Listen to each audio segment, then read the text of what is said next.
என் தம்பி பேசுறாப்புல பாருங்க, சாத்தியமில்லாததை நாங்கள் பேச மாட்டோம். பெண்களின் பாதுகாப்பு நோ காம்ப்ரமைஸ், அது நோ காம்ப்ரமைஸ், இதே மாதிரி பேசுவாப்புல. பாலகிருஷ்ண தெலுங்கு படத்துல எப்படி வசனம் பேசுறாரோ அப்படியே பார்த்து படிச்சுக்கிட்டு இருக்க. வணக்கம் நண்பர், ஜான் ஜெயடி. இவர் பேசுறது வந்து நம்ம அதை பத்தி அப்புறம் பேசுவோம். அது முன்னாடி பாத்தீங்கன்னா இவர் சொல்ற விஷயம் பாத்தீங்கன்னா, அதாவது வந்து தளபதியோட வந்து கடைசி ஜனநாயகம் படம் பாத்தீங்கன்னா பகவதி கேசரி இந்த படத்தோட ரீமேக் சொல்லியிருக்காரு. நிறைய பேர் இது மாதிரி சொல்லியிருக்காங்க. ஆனா இந்த படம் இருக்கக்கூடாது நிறைய பேர் வேண்டுகோள் ஒண்ணு இருக்கு. ஒருவேளை இந்த படம் வந்து பகவதி கேசரி அப்படின்னு இருக்குன்னா உங்களுக்கு கத்துட்டு மறக்காம கமெண்ட் பண்ணுங்க.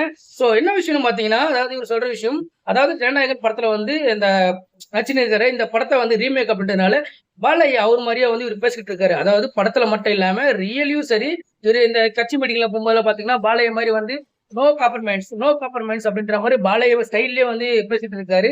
சோ இந்த அதாவது இந்த பாலையா அப்படின்ற ஒரு படங்கள் எப்படின்னு தெரியும், அவர் படங்களை பார்த்து டைலாக் எப்படின்னு தெரியும். ஆனா அதே மாதிரி இவர் படங்கள் டப்பிங் பண்றதுனால இவரும் வந்து ரியல்ல வந்து அவர் மாதிரியே வந்து இந்த டைலாக்ல பேசிட்டு இருக்காரு.